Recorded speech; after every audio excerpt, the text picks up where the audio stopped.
జేడీకేడీ ఒక ఆటో డ్రైవర్కి మొబైల్లో ఒక అతని ఫోటో చూపిస్తూ, ఇతన్ని నీ ఆటో ఎక్కించుకున్నావు కదా, అతన్ని ఎక్కడ డ్రాప్ చేశావు అని అడుగుతూ నిలదీస్తూ ఉంటారు.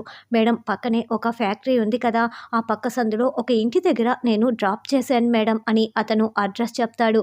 పద కేడీ, వెంటనే వెళ్ళి వాడిని పట్టుకుందాం అని ఆటో డ్రైవర్ చెప్పిన లొకేషన్ దగ్గరికి జేడీకేడీ వస్తారు.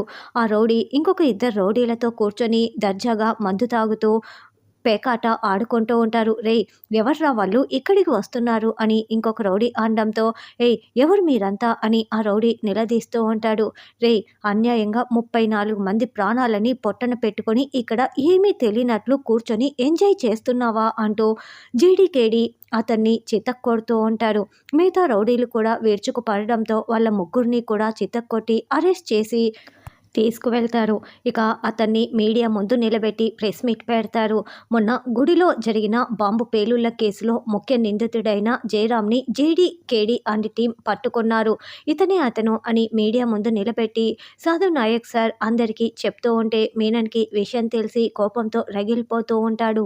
అలా జేడీకేడీ ఆ రౌడీని పట్టుకోవటంతో మీడియా వాళ్ళందరూ కూడా జేడీకేడీని ప్రశంసిస్తూ ఉంటారు.